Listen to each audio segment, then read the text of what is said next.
Opa, e aí pessoal, beleza? Pessoal, esse tipo de manhwa é muito difícil de achar porque os autores estão pouco a pouco deixando esse tipo de escolha de manhwa sair do seu desenvolvimento. Então é muito difícil de achar. Hoje eles estão migrando para espíritos, mas eu consegui achar alguns, né? E eu fiz a parte 1, depois eu vou fazer a parte 2. Espero que vocês gostem. Deixe seu like, comenta e vamos.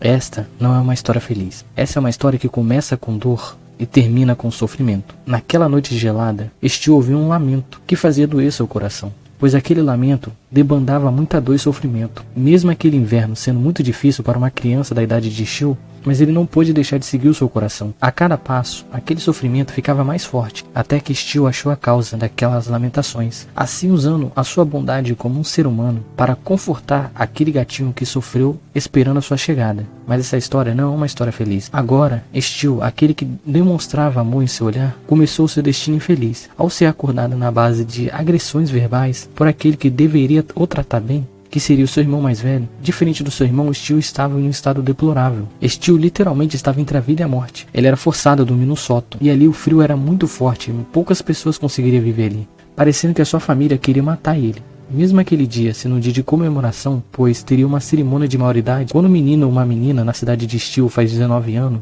no primeiro dia do domingo, tem uma comemoração de cerimônia de maioridade, depois que sua irmã e seu pai e sua mãe mandou Steel tomar banho, pois o mesmo fedia, e eles não queriam ser envergonhados nesse dia, o nosso prota foi se banhar num poço com aquela água congelada, e ali causando no seu corpo queimaduras por frio. Mas no meio da dor de Steel, aquele gatinho que ele havia salvo há muito tempo atrás, veio o presentear nesse dia de comemoração, dando a ele uma roupa para ele usar. E caminhando, Steel se encontra com uma amiga e ambos foram para a cerimônia junto. E as pessoas não reconheciam Steel, pois o mesmo estava com roupas elegantes. Ali, as más línguas começaram a falar que ele roubou aquela roupa. E vendo que nem seu pai e sua mãe, nem seus irmãos acreditavam que ele não roubou aquela roupa, Steel foi embora do evento. Mas antes de ir embora, jogaram verduras podres nele. Depois que Steel derramou a sua última lágrima pelaquela família que o tanto desprezou, ali Steel decidiu criar laços em outro lugar. E agora ele usaria os seus poderes que tanto amaldiçoaram ele, que as pessoas sentiam medo dele por causa dos seus poderes de conversar com animais, de sentir os animais. E ele decidiu usar agora esses poderes para o seu bem prazer, não para o seu mal prazer, porque ele só usou pelo seu mal prazer, sempre sofreu. E ali Steel decidiu entrar numa guilda de aventureiros para usar seu poder para ajudar os animais, porque os animais até agora nunca o machucaram. E aí pessoal, esse manhwa tem muito plot twist. Eu espero que vocês acompanhem e leiam esse manhwa para vocês descobrirem esses plot twist. Será que um dia Steel será feliz também, pessoal? Vou deixar com vocês. Eu escolhi um martelo para salvar o mundo. O mundo está condenado. Companheiros de batalha que passaram pelo inferno, mas por fim morreram.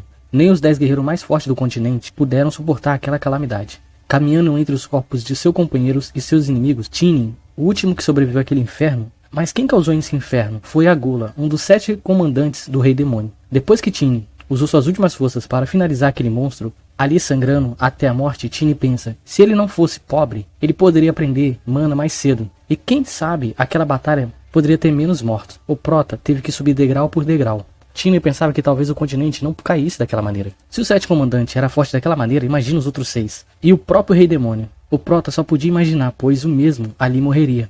Vendo as lamentações de Tinin, o senhor daquelas terras perguntou por que ele não fugiu. Depois de ouvir a resposta de Tinin, ele resolveu dar uma relíquia ao nosso protagonista, dizendo que aquilo iria fazer ele voltar no tempo. Tinin pensou que aquelas palavras daquele velho eram uma baboseira de um homem que estava entre a vida e a morte. O protagonista deu o seu último suspiro, mas ele acabou acordando no seu inferno pessoal. No dia que ele perdeu a sua irmã, Tinin nos conta que ele ganhou uma joia de uma nobre, só que um grupo de ladrões queria roubar aquela joia dele, e ele escondeu aquela joia. E sua irmã e ele tomaram uma surra, e sua irmã utilizou seu corpo para proteger o nosso protagonista. Mesmo a sua irmã ferida, ela cuidou dele. E mesmo ela sentindo dores ao cuidar dele porque seu corpo estava tendo uma hemorragia interna, ela usou suas últimas forças para cuidar dele. E ali ela faleceu protegendo Tinin, até o seu último suspiro. Os bandidos que fizeram aquela barbaridade com Tinin e com a sua irmã, resolveram voltar para tentar achar a joia. E na vida passada, eles não acharam a joia e acabaram levando o corpo da irmã de Tinin para o vender no mercado negro. Mas dessa vez, o destino estava ao lado do prota. Ele retornou com mana. E sem entender por que ele tinha mana, Tinin derrota aqueles caras. E no fim ele jurou que dessa vez ele vingaria sua irmã mais cedo. Mas antes de Tinin vingar sua irmã, ele precisa se refortalecer. Mas antes disso, ele precisava enterrar sua irmã, para por fim vingá-la. Assim que acabou o enterro da sua irmã, Tinin, depois de uns dias, foram vingar sua irmã. E não importava o quanto ele batia ou esmagava aqueles lixos, ele ainda não era forte para lutar contra um demônio. Depois de derrotar até o líder daqueles lixos humanos, Tinin vê que o líder dos bandidos tinha um espírito de uma besta ancestral. Depois de acalmar aquela besta, Tiny resolve abrir um contrato com ela, de se vingar de todos que fizeram mal a ela, e ela ajudava ele no final, para se vingar dos demônios. E ali ambos abriram um acordo. E agora Tiny, nosso protagonista, vai ficar forte usando suas memórias do futuro para modelar o seu passado. E no fim, finalmente conseguir derrotar o Rei Demônio. Se ele vai conseguir ou não.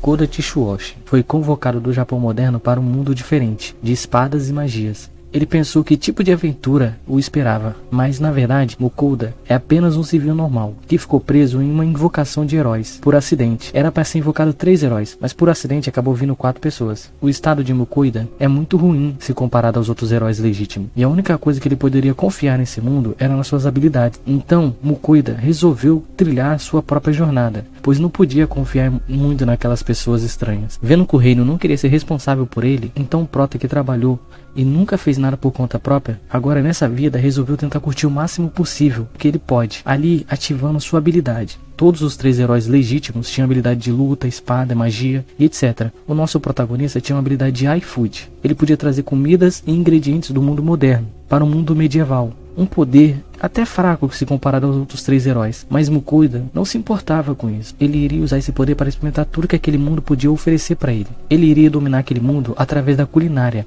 Quando Mukoda estava fazendo uma missão para poder viajar para outro reino, ele resolveu preparar um prato. Só que o odor que o prato exalava atraiu uma criatura que era extremamente poderosa naquele mundo. Um monstro lendário, um Ferry, que foi atraído pelo sabor daquela comida. E o Ferry resolveu experimentar o prato do nosso protagonista. E os dois ali abriram um acordo, que nosso protagonista teria que alimentá-lo e ele não mataria nosso protagonista.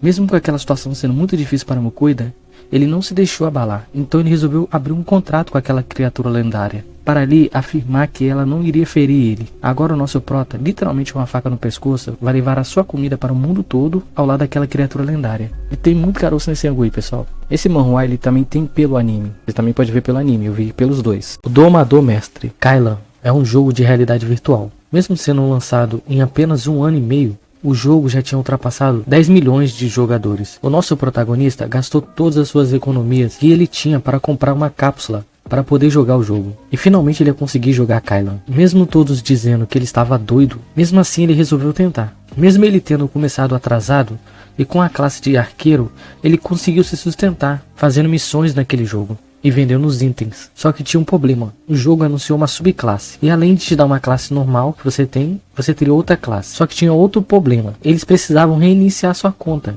Depois que o nosso protagonista está fazendo mais uma das suas missões, sendo ogros, para vender os itens, não foi só mais uma armadura que brotou. Ele também brotou um cristal de Miolan, um item que pode fazer você criar uma subclasse. Só que o nosso prota, ele era level 93 e um dos tops 1000 rankings de toda a Coreia. Depois de ter uma conversa calorosa com seu amigo, Park Jin-sung resolveu ali tentar de novo. Se tinha uma pessoa que pudesse conseguir, era ele. Depois de comprar uma poção de reset de um NPC, ali ele tomou aquilo que iria mudar a sua vida. Depois de concluir a área de treinamento, ele finalmente poderia ir pegar a sua subclasse. Park Jin chegou até a central de trocas de classe, e ali ele acabou escolhendo uma subclasse de domador. Só que nem tudo são flores. Primeiro ele teria que capturar um lobo de olhos azuis. Um lobo até difícil, mas mesmo o nosso prota estando no level baixo, ele era muito inteligente. Depois de literalmente espancar aquele lobo, ele finalmente concluiu a missão, e finalmente podia receber a subclasse que ele tanto queria. E agora, pessoal, nós teremos que ver como será o desfecho dessa história, aos olhos de Park Jin. Será que foi um erro ele ter resetado? Ou ele finalmente irá alcançar o céu, com a sua classe de arqueiro e domador? Eterno primeiro Deus, diz a lenda que quando os poderosos do céu caírem, virá o fim do mundo. O reino infinito trará 10 pássaros, que são chamadas de as grandes bestas do caos. No seu despertar, os céus virão para contemplar sua glória. E por fim, o mundo será refeito. Tudo começa com o nosso protagonista voando em seu pet, que também era o seu melhor amigo. Ambos foram encontrar a namorada de Lee Tianmin, que apesar de vir de uma cidade pequena, ele tinha uma besta de guerra. Então era questão de tempo para ele alcançar tudo aquilo que ele trilhou. Depois que Lee teve uma pequena conversa com a sua namorada amada, eles resolveram ir para o quarto dela. Mesmo o nosso prota sendo muito cortês, até lhe dando um presente que era uma flor, a sua namorada começou a ficar seminua. Ela não estava ficando nua para ter algo com o nosso prota. A intenção dela era acusar o nosso prota de abuso. Ali, Lee Taeyang percebeu que ele foi usado pelaquela pessoa que ele chamava de namorada. Depois que o nosso prota assistiu seu pet, que ele cuidou e amou com muito carinho, morrer, no fim, vendo a alma de seu amigo sendo dada de presente de noivado pelos traidores, Lee teve que se humilhar para não morrer. Por fim, jurou que um dia vingaria deles. Prota voltou para sua cidade, humilhado e machucado. Todos diziam que ele tentou abusar da sua ex, mas só ele sabe a verdade. Passando 3 anos de humilhação atrás de humilhação, o Prota nos conta um segredo. Após ele entrar em meditação, no seu espaço vital, ali é nos mostrado 10 ovos, e um estava prestes a chocar. Ele ficou decepcionado porque aquela besta parecia uma galinha, mas aquela galinha falava, e ao olhar nos olhos daquele ser intrigante, o Prota viu a verdadeira imagem daquela galinha. Na verdade, aquele pet era um pet lendário, ele era uma fênix, que foi aprisionado pelo próprio caos. Com a verdade, os dois começaram a meditar a noite toda, ali fazendo Lee avançar para o primeiro estágio do reino da besta. Agora, com esse poder, o nosso Prota pode ajudar a sua mãe, pois ela estava doente, e seu pai, devido à história que foi inventada sobre o nosso Prota, largou ele e sua mãe doente no relento, mas o pior estava por vir, só tinha que humilhar mais uma vez ele, dizendo que seu pai mandou ele e sua mãe embora da cidade. Mas dessa vez, o nosso Prota, ele tem poder para não aguentar mais aquela humilhação, e vendo sua mãe triste, ele surra aquelas duas mulheres. E agora, Lee, com esse poder do Deus do Caos, ele vai usar o seu poder para se vingar de todos aqueles que humilharam ele e sua mãe, e um dia encontrar a cura para ela.